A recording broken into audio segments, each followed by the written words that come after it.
Cold mist rises from a Montana lake as my boots touch the porch of a cabin no one claims.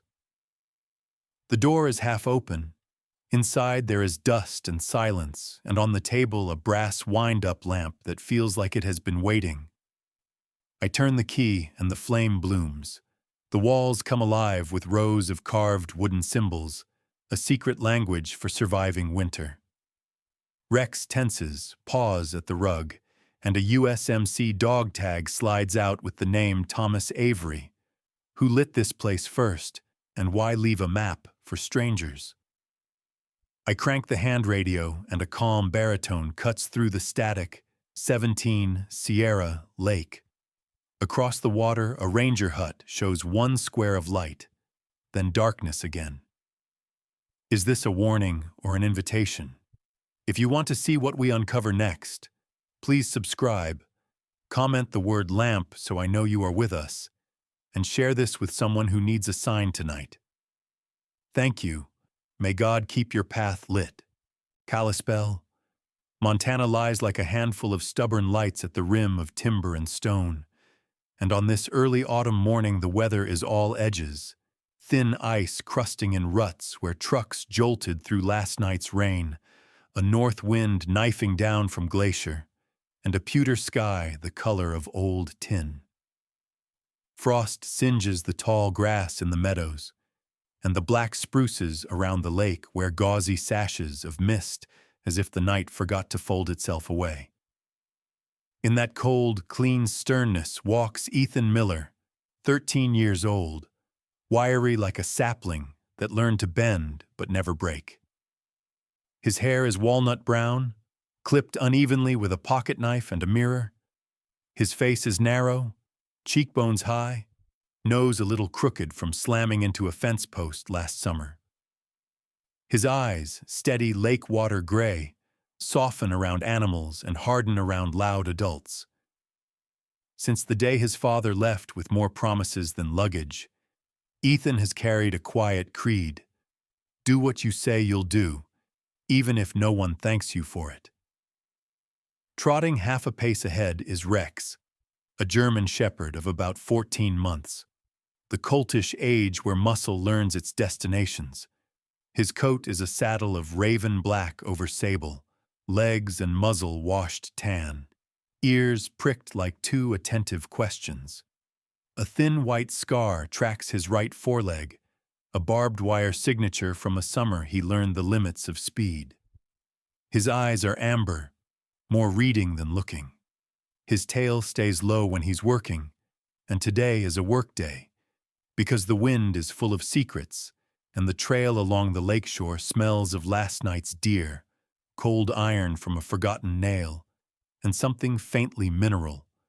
Lamp oil, perhaps, threading through the fog. They leave the gravel road where an old survey marker leans, and follow a game path that flanks a creek.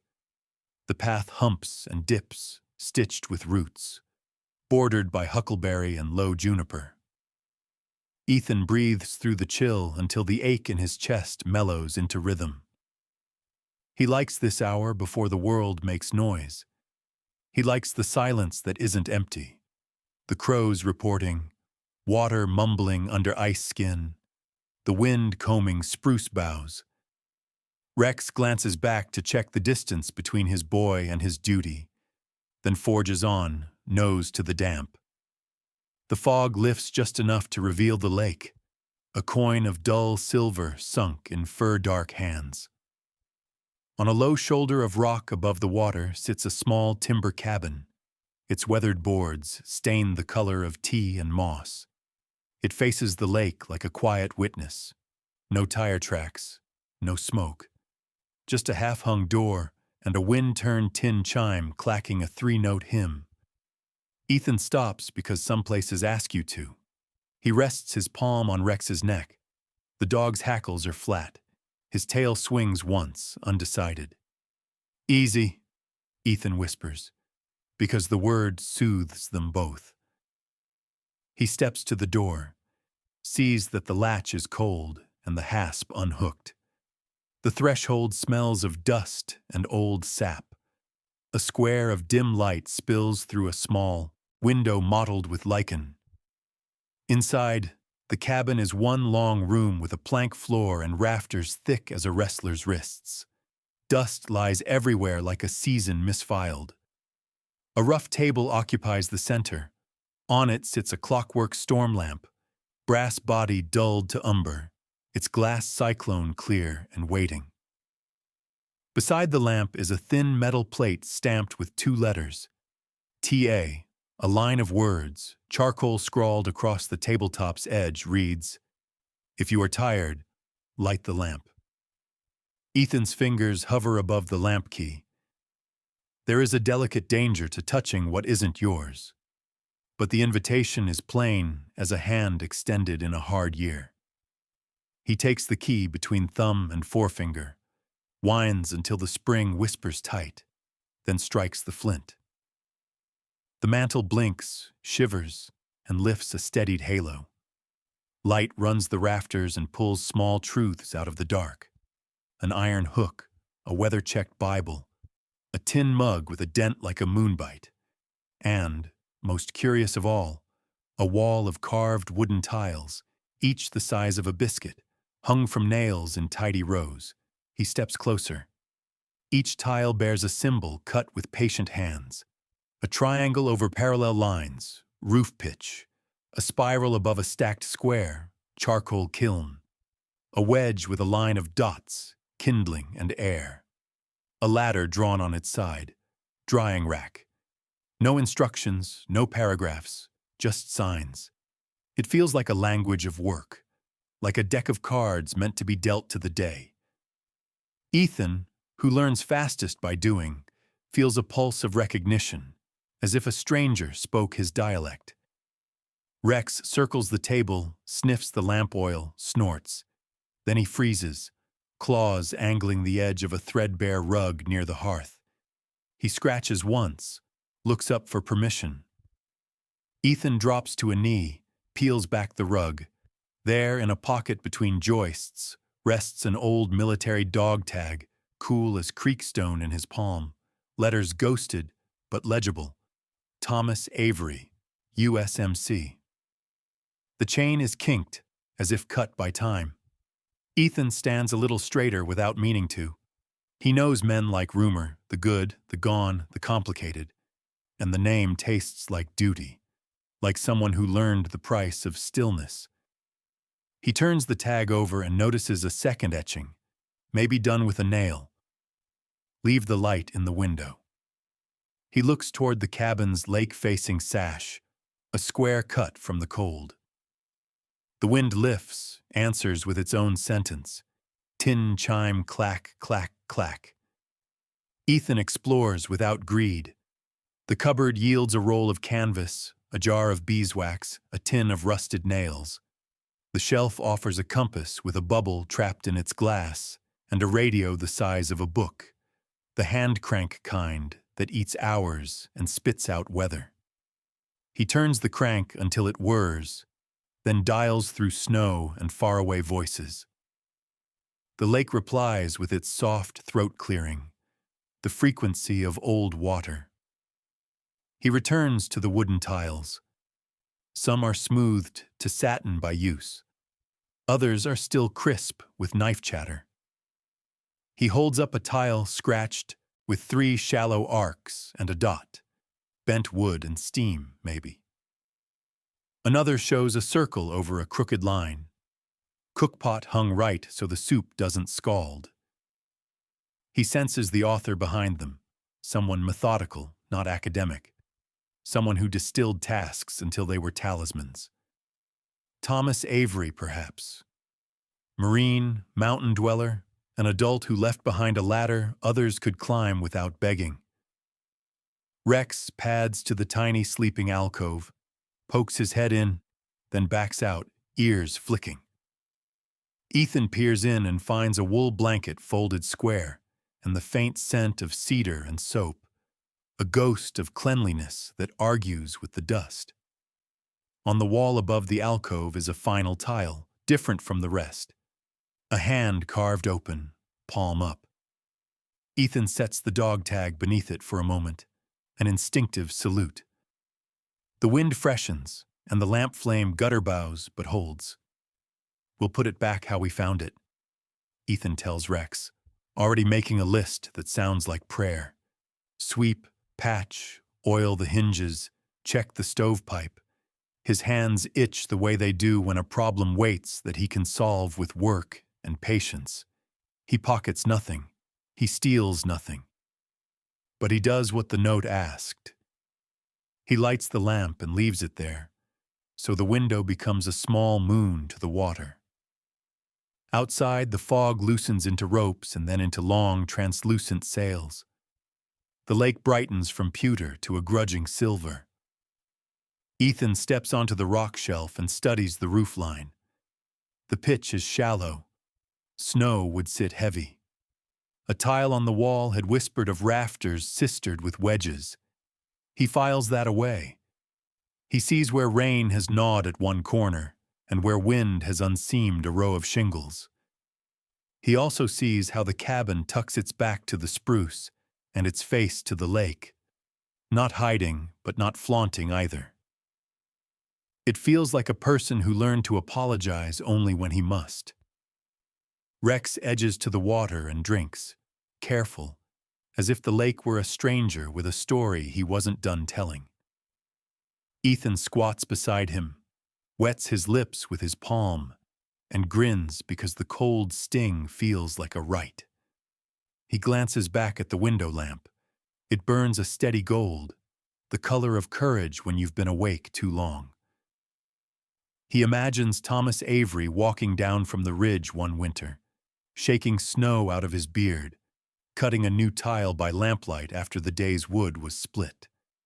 He imagines the man choosing symbols so any kid could understand, even a boy whose father left him mad at questions. Something settles in Ethan then. Not certainty exactly, but a permission he didn't know he needed, that a place could meet you halfway if you agreed to meet it with your hands.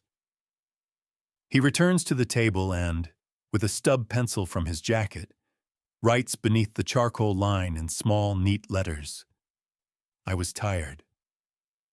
I lit the lamp. E.M. Not a claim, a record, a promise to come back with a broom and a plan. Rex gives a soft huff that means we should head home before the wind grows its teeth. Ethan nods. He unlatches the door, pauses, and looks once more at the wall of tiles. Roof, fire, garden, snare, work, warmth, food, patience. He memorizes their order the way some boys memorize plays. Then he pulls the door to, leaving the lamp steady in the window for the lake to keep. On the walk out, the wind trims the fog into curls. The path looks more certain in retreat than it did in approach. Ethan keeps his hand on Rex's ruff until the boy's warmth runs through the dog and the dog's steadiness runs through the boy. At the survey marker, he looks back. The cabin is hidden by trees, but he knows the window is a small gold square cut into the morning. Someone else's kindness pressed into flame. Summary, embedded in story.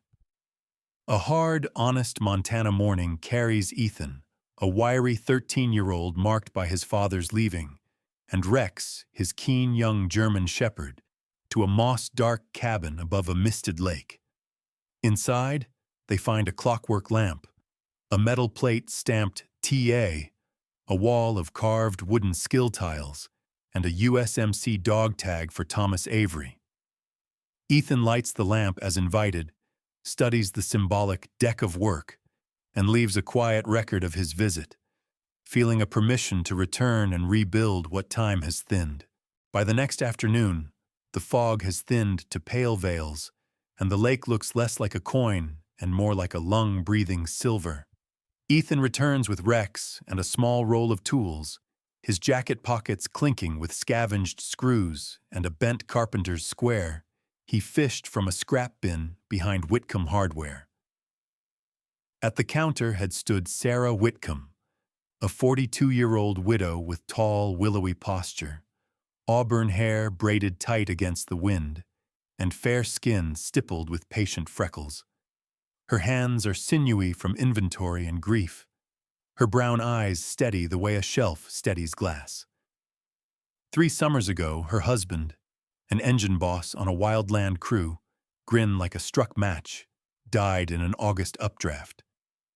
Since then, Sarah has worn a gold band not as a memory, but as a rule, and she speaks in the low, even tone of someone who has soothed men back from ledges both literal and not. She sold Ethan lamp oil, slipped him a handful of roofing nails for luck, and smiled when Rex sat and offered a paw as if paying. At the cabin, Ethan lays the wooden tiles on the table and deals by instinct. First roof pitch, then charcoal briquette, then hanging pot. The system on each tile is spare and clever. 3 shallow strokes for sequence, a dot for caution, a shaved corner when the task is meaner than it looks. Roof pitch comes first. He climbs to the eave, the lake slapping rock like a careful metronome, and sisters, a bowed rafter with a straight offcut stacked in the lean-to. He seats it with 2 screws and a pair of Sarah's lucky nails, lifts shingles by the row, and slides thin wedges where wind had planed low spots. He packs a seam with a paste of wood ash and flour, a closed-eye symbol on the tile telling him when a thing is sealed, then oils the exposed grain so the next storm finds no easy purchase. Below, Rex patrols neat triangles, nose high, tail level, performing perimeter like a born shepherd, 14 months old, but already measuring the world for threats he can carry. By midday, the roof holds a truer line. The second tile, charcoal briquette, is a spiral above a stacked square. Ethan builds a small retort from 2 nested tins, drills breathing holes, high for the big can, low for the small, packs the inner with finger-thick twigs, clamps it, and sets the contraption into a sleeve of embers raked from a careful fire. The tile's dot sits beside the wordless warning for smoke backflow, so he sets a slotted lid to keep oxygen honest. When the retort sighs and the top jets pale blue, paralysis has taken the reins. The smell is old books and first rain. Rex sneezes, unimpressed but loyal. Hanging pot is a circle poised over a crooked line, the kind of lesson that saves soup from scorching and boys from learning the hard way. He cuts 3 poles from a deadfall, lashes them into a tripod with jute from a drawer, hangs a galvanized pot from a bent S-hook, and cradles a compact cooking fire he can read like a page. Onions, beans, a shard of salt pork he traded yard work for in town. Soon the pot mutters the grammar of patience. While the soup thinks, Ethan cranks the hand radio until his thumb burns and sweeps for anything but snow. A ranch weather net coughs to life, then dies. A trucker somewhere sings through his nose. Then, faint as a memory, a string of clipped syllables. 17, Sierra, Lake. The voice is a man's, baritone, dry as chaff, with the patient cadence of someone trained to be clear when others panic. Ethan imagines the owner, middle-aged, wind-chapped, clean-shaven because rules make you faster in a mask. Maybe a ranger named Cole or not named at all. Minor, though, a weather report with a heart. The transmission fades to static. Ethan scratches the sequence on a scrap. 17, Sierra, Lake. He returns to the tiles. A new deal. Drying rack, vent sweep, knife edge. Drying rack is a ladder laid sideways. He strings wire between studs near the stove and builds a slatted rack that kisses warm air. Vent sweep shows 3 chevrons and a brush. He lowers a bundled twig brush on paracord down the stovepipe, knocking loose a winter of creosote he does not intend to meet the hard way. Knife edge is a wedge with a shine mark. He trues the little camp knife he found in a drawer, counts strokes, and finishes on a scrap of leather until it will shave a curl off a cedar shaving and leave it smiling. Rex parks by the threshold, ears pricked like punctuation. Twice he rumbles a quiet warning, and twice it turns out to be the lake shifting its clothes. On the third rumble, Ethan steps outside with him. The fog has drawn back to the coves, and the sky is suddenly a coin brighter. Across the water, a single duck scribbles a V and erases it. The cabin's roof, newly corrected, sits with modest pride. Ethan feels the small engine of satisfaction that work buys you when luck is broke. Back in the room, he finds a tile he hadn't noticed. 3 arcs with a dot and a notch. Bent wood with steam. He rigs a kettle on the tripod, adds a split length of green willow to a length of stovepipe, and coaxes steam through the tunnel. When the fibers surrender, he bends the strip around a pot as a form and ties it off. Tomorrow it'll remember the curve and consent to be a handle, or a rim, or simply proof that heat and patience persuade where force only bruises. As the afternoon tips toward evening, Ethan sketches a crude map on a plank scrap. A triangle for the cabin, the lake like a lung, a notch where the creek stitched its seam, and a small star beside the window because the lamp will make a beacon when night argues. Under the slate of sky, he fixes a simple hinge on the shutter so he can aim the lamp toward the cove. If leave the light in the window was an instruction, he will do it thoroughly. He eats soup with a spoon he smoothed on sandpaper until it felt like a promise kept. Rex gets a ladle's worth over dry biscuits, licks the bowl with devout attention, then drops his head on the boy's knee the way friendship settles its debts. Ethan cleans the pot, wipes the table, and sets 3 tiles for tomorrow. Garden bed, water filter, shelf bracket, each a path he can walk with his hands. The dog tag rests on the table edge, its chain kinked, the TA stamped by a machine and the extra words scratched by a man. He winds the lamp, sets it in the lake-facing window, then cranks the radio once more. Static, a sigh, and the baritone again, closer, or perhaps the boy is better at listening. 17, Sierra, Lake. Copy? Ethan answers nothing. He has no mic, just ears, but he says into the quiet, "Copy," to practice being someone who will. He writes the day's work into a neat line beneath his first. Lit the lamp, set the roof, made fuel, made a tripod, heard 17, Sierra, Lake. EM summary, embedded in story. Ethan returns with tools and Sarah Whitcomb's quiet help, repairs the roof using the tile's symbol code, makes charcoal, rigs a cooking tripod, sweeps the vent, begins steam-bending wood, and hears a faint radio code. 17. Sierra. Lake. While leaving the lamp as a beacon in the window, readying 3 new tiles for tomorrow's work. Winter does not ask permission. It arrives with a locked jaw. 3 mornings after the radio fragment, the lake grows a thin skin that steals the sky's color and pretends to be solid. The wind stiffens into a dry hand, pushing mist into curtains, and the spruces gather rime until their boughs creak like old hinges. Ethan reads the day the way he reads the tiles, by signs, then sets to work with Rex pacing the perimeter, a black saddle shadow cutting triangles through powder. He begins with a windbreak, because wind is the thief of heat. From the rounds stacked behind the lean-to, he lays a cribbed wall, logs crossing like woven fingers, shouldering each course against the cabin's north face, pinning corners with stakes.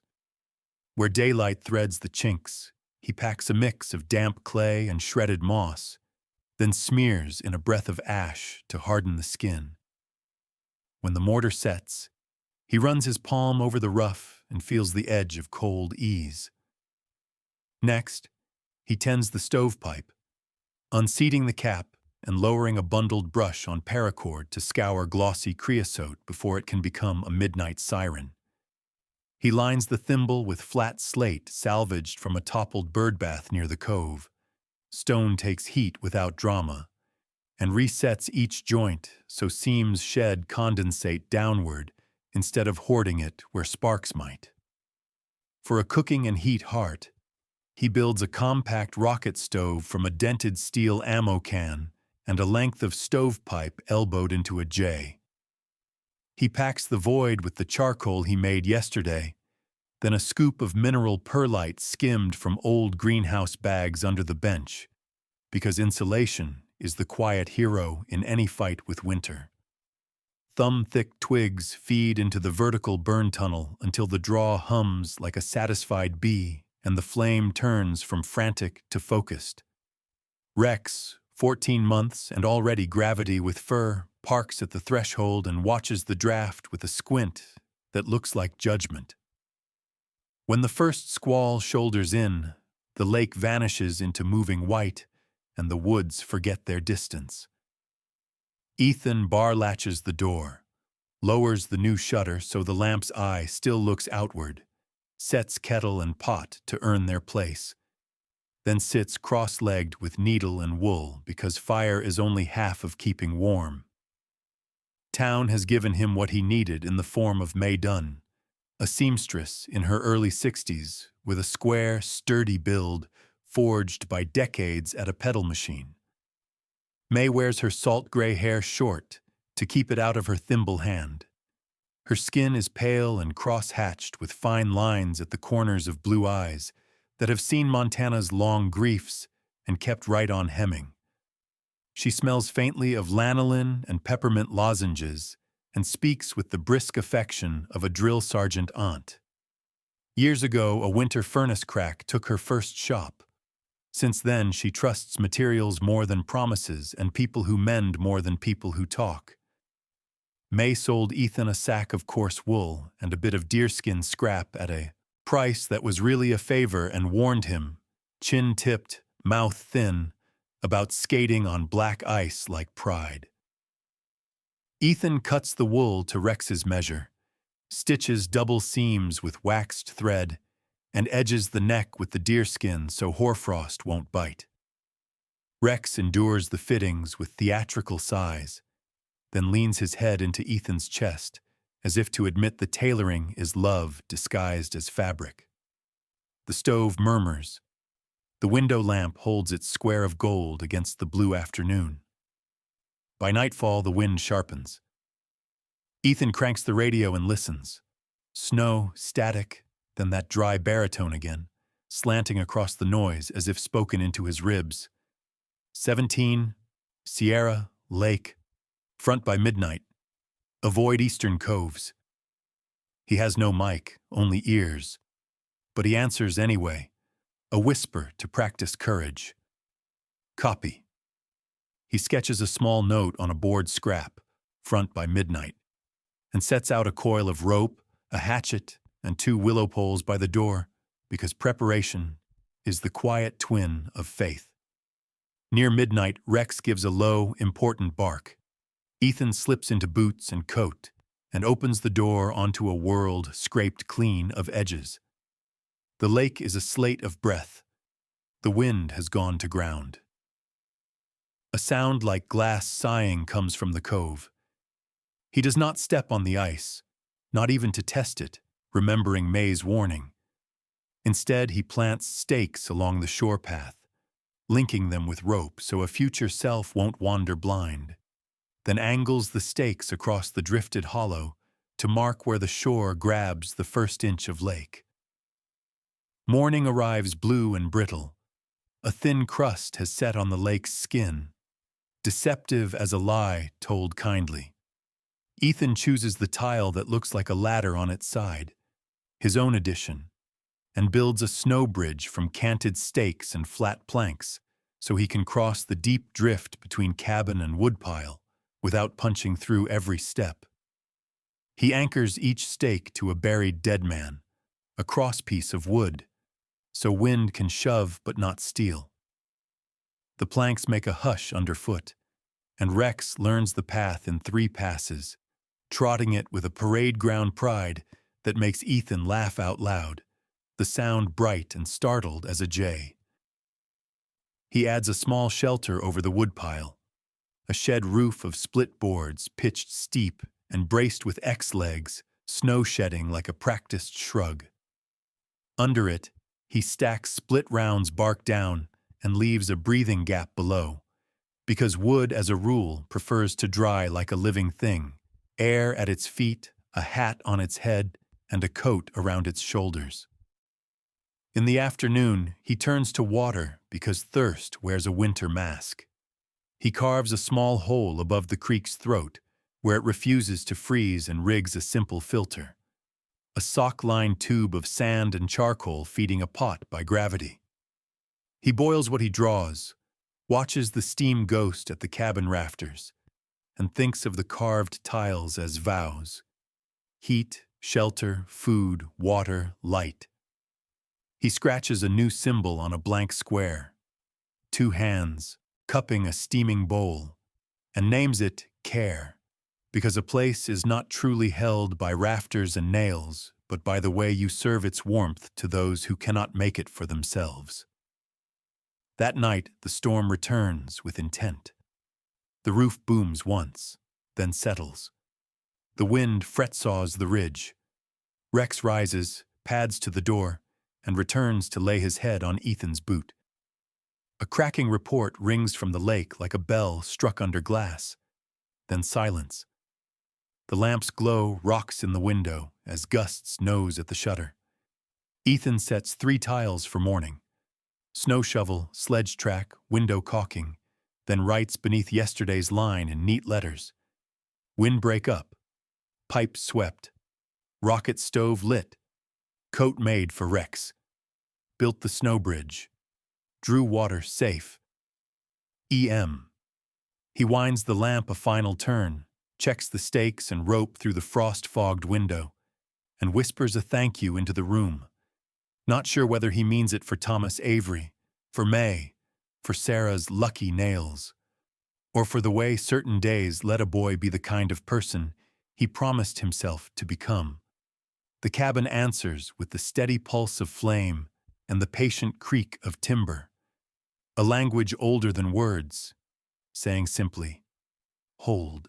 3 years move like breath through pine needles, and at 16, Ethan carries his height like a promise.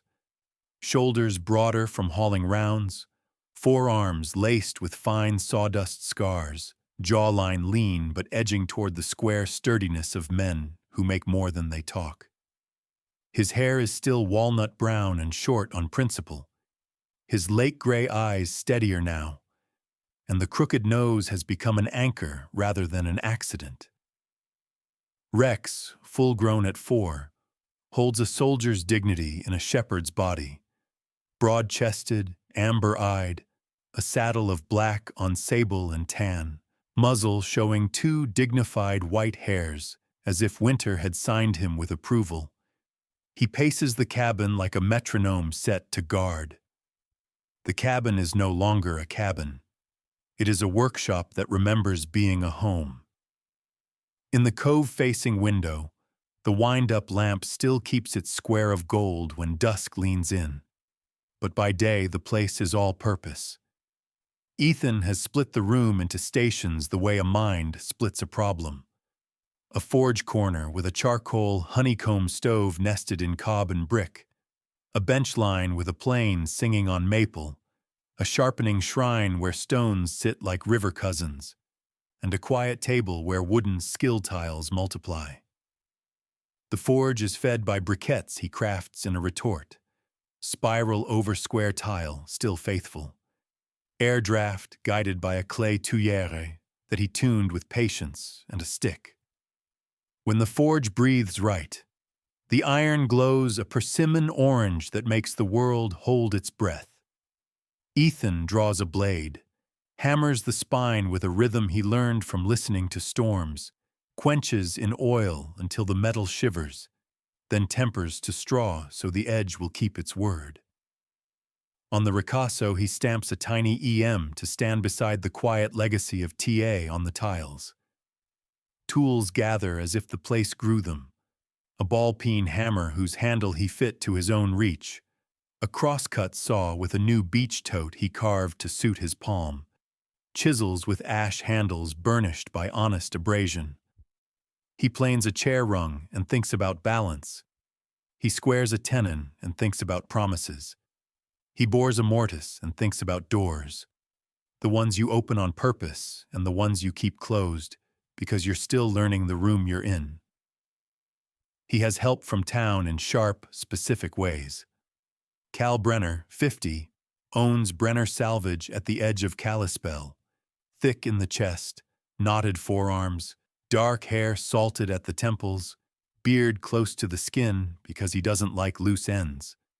2 fingers on his left hand end blunt from a planer incident a decade back, which made him precise about safety and impatient with bragging. His face is sawmill handsome, angles that look carved by workable steel, and his eyes are swamp bottle green, amused on good days, flinty when someone wastes what could be mended. Cal sells Ethan scrap steel, leaf springs, hinge stock, the skeleton of a hay rake, and charges less than he says because the boy pays with questions and the quiet kind of gratitude. Don't quench too hot, Cal growls, shifting a toothpick. Blade'll crack where you can't see and betray you when you're proud. For radio, Ethan has a different teacher. Lowell Parker, 68, retired lineman and licensed ham, square-shouldered in a plaid jacket, tall without stooping, beard white and kept as tidy as a good knot. His skin is wind-browned, nose slightly sun-battered, blue eyes that glitter when gear behaves. He speaks kindly but expects attention, a temperament carved by ice storms on ladders and a brief, bitter year when his son stopped answering calls and then started again from a place with walls and meetings and coin-dollar chips. Lowell does not let Ethan transmit, "You earn the right to be heard." But he loans the boy a code oscillator to practice Morse, a brass and bakelite key whose click is sweet as punctuation done right. Ethan sets the lamp by the window and at night flashes HANH, his private HANH, the Vietnamese word for peace he copied from Sarah's note on a church bulletin, toward the cove, a light message that breaks no laws and keeps all of them, a greeting, not a broadcast. On the hand-crank radio he listens, fire updates, ranch nets, a baritone that sometimes says 17 Sierra, Lake, fronts or fogs or common sense. The radio is a bell rope to the world. Tug, and the world rings back if it feels like it. He works wood as if it once saved his life. A ladder-back chair grows under his hands, rungs steam bent over the kettle and strapped to a form. A shaving horse holds stock like a good friend holds a secret, and the draw knife sings pale ribbons that pile like first snow. He builds a shallow frame beehive from reclaimed cedar and sets it under the spruce fringe. Not for honey yet, but for the living proof that order can hum. He whittles a shelf of humility by the door. 1 peg for a hat, 1 for a coat, 1 forever empty for a stranger.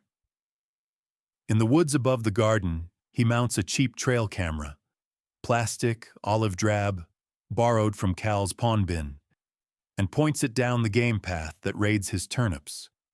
When he checks the card, he finds a parade, a fox on silent velvet, a doe stepping like a whisper, 3 raccoons conspiratorial as gamblers, and 1 shaggy shape like a comical bear that turns out to be Rex at night, investigating his own rumor. He builds a low fence from slash and wire to redirect traffic that can't read signs. The floor keeps its last secret until a plane skitters on a raised nail near the hearth. Ethan pries gently and finds a lip in the plank, a hollow, carefully framed. Inside a folded handkerchief, Linen, once white, now the color of kept letters, wraps 4 black and white photos. He slides them free. A young Thomas Avery stares out. High and tight haircut, clean-shaven jaw with a hint of stubborn cleft. A face cut by light into decisiveness. Uniform crisp as if purpose ironed it. In one frame, he stands beside a shepherd, not Rex, but kin. Ears like 2 flags, chest proud, handler's hand relaxed on the leash and trusted. In fine pencil, on the margin, if anyone comes after, leave the light in the window. Ethan's chest goes tight and simple. He cleans the one uncreased photo with a breath and a sleeve and builds a thin cedar frame. Corners half-lapped, oil rubbed to a quiet glow. Then sets the picture on the mantel above the forge where heat will not curl it, but memory will warm it. He keeps carving tiles, EM on the back, the symbol on the face. Rafter brace, triangle with a heartbeat line, garden gate, double hinge and latch dot, filter barrel, circle over 2 strata, kindling miser, bundle and scale, patience, an hourglass with a smiling notch. The wall becomes a language larger than one man, a choir of verbs. When he teaches himself to reprofile a plane iron, he adds edge truth. When he hand-stitches a leather sheath for a finished knife, he adds keep safe. When he learns to boil propolis from a dead hive he found in a snag, he adds balm and mixes it with beeswax to rub into the workbench, where years will find it useful. Some evenings, when dusk is that long exhale the lake does, Ethan puts the key to the oscillator and clicks a clean CQ on air he is not yet allowed to use, practice only, and then flashes the lamp in the window. Short, short, long, long. A private knock. Across the cove, sometimes, a rectangle of light in the ranger hut answers with one patient wink, and Ethan thinks of the baritone who says 17 Sierra Lake, like a father who learned to speak in weather. He writes 1 sentence each night under the running tally inside the cupboard door. What he fixed, what he learned, what held. It is not a journal. It is a ledger of becoming. When snow recedes to crusts and the first gnats appear like commas over the creek, Ethan steps back and sees the workshop as another kind of church. Heat, order, tools, light, and the steady grace of a dog breathing in his sleep. He signs the day with a small carved tile he didn't know he was making until he sees it finished. A hand extended, another hand taking it. Teach. He sets it beside Care and the old roof pitch and feels the room nod. By the 4th summer, the workshop smells of cedar, iron, and something nameless that feels like finished. Ethan is nearly 17 now, taller by a hand and straighter in the shoulders, forearms mapped with pale work scars, his lake-gray eyes carrying the quiet of boys who put their hands where their mouths would be. Rex, 4 and in full stride, is deep-chested and glossy-saddled, amber eyes keen, 2 white hairs at the muzzle like punctuation marks from time that say he has watched and understood. The tiles on the wall divide neatly, half-stamped TA, half-signed EM, and when the afternoon wind moves through the spruces, they click softly, a choir of verbs agreeing. Ethan makes a last, careful round. He swaps a squeaking hinge for a stout brass pair scavenged from Brenner salvage, seats each leaf into mortises cut crisp as an oath, and rubs a beeswax propolis balm into the door until it swings as if it trusts him. He braces the footbridge over the spring gully with 2 flat rocks for abutments and a center post cribbed in, so no one wobbles when rain swells the creek. He inventories the woodpile and chalks DRI on older stacks, so the next person doesn't waste the good burn on a bad day. On the bench, he sets 3 tiles face up, Roof pitch, care, teach, leaving them as the grammar of a life he hopes someone else will conjugate. Kalispell has its leaving rituals. At Whitcomb Hardware, Sarah Whitcomb, tall and willowy in a blue gingham shirt, auburn braid looped like a practical crown, fair skin touched with summer freckles, stands behind the counter and slides him a small oil-wrapped bundle, a folding rule the color of honey, and a carpenter's pencil sharpened with a knife the way her husband used to do. Her brown eyes steady him like a level bubble. "Measure twice," she says, voice low and even, the voice that has talked angry customers back into their better selves. "Cut the thing that needs cutting, not the thing you're afraid of." She smiles at Rex when he sits and offers a paw, as if paying his respects. At Brenner Salvage, Cal Brenner, thick-chested, temples salted, two blunt left fingers that made him holy about safety, leans on a stack of pallet wood and pushes over a worn leather strop. "Edges wander if you don't remind 'em where home is," he says, swamp bottle green eyes amused. "You're headed where people will test whether your steel is show or truth."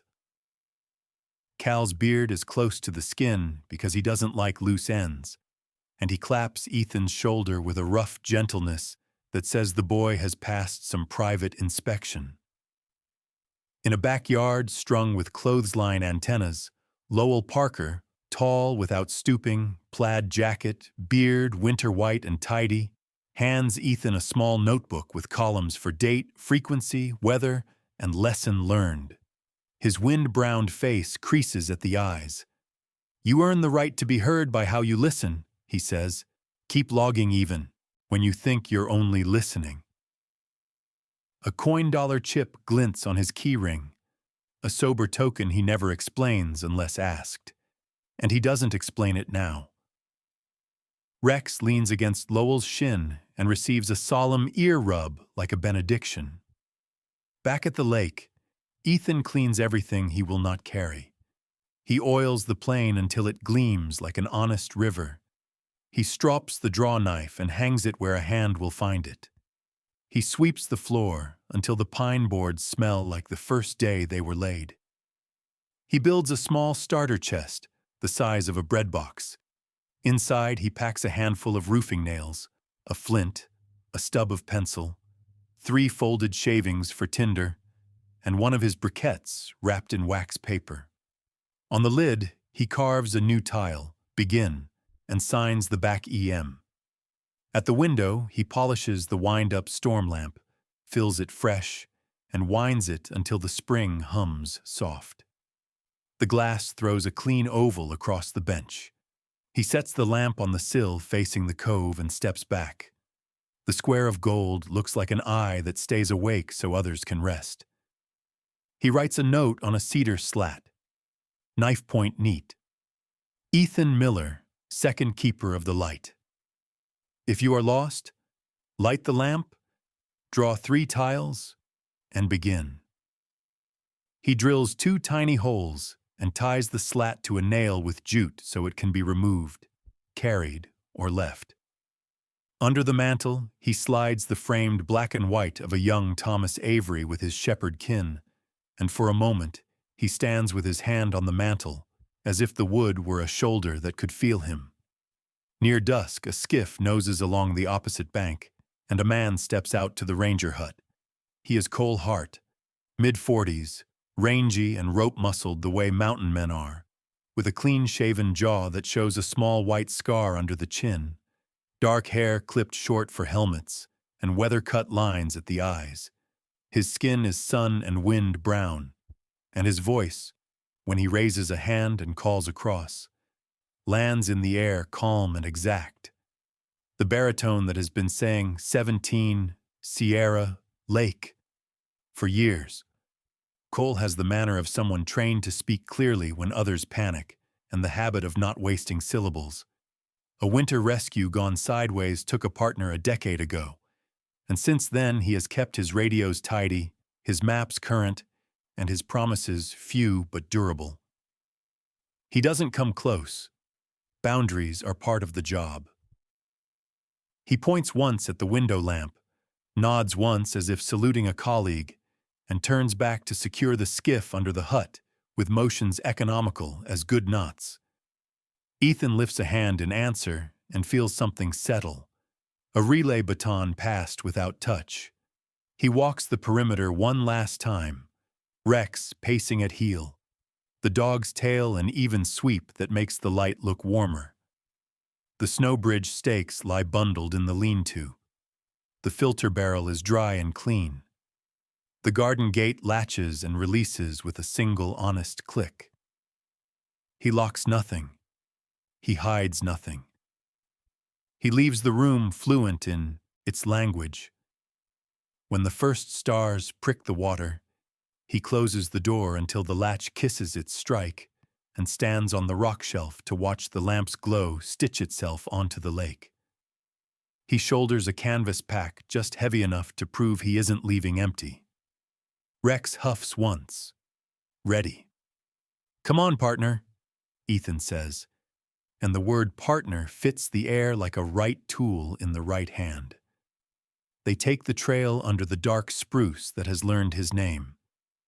Halfway up the rise, he looks back and sees only trees, but he knows the square of gold is there, a small moon kept for strangers. He turns and keeps walking toward the dim scatter of town lights and the stubborn future they promise to anyone who'll show up with a broom, a rule, and a willingness to learn. Sometimes the smallest light, one lamp in a window, one kind word, one honest day's work, feels like a miracle. And I believe God still leaves quiet signs along our roads. A place to rest, a hand to hold, a way to begin again. If this story touched you, please share it with someone who needs a little hope tonight. Leave a comment telling us about the lamp you found in your own life, and subscribe so you won't miss the next chapter. May God bless you. Keep your home warm, your heart steady, and your path safely lit. Amen.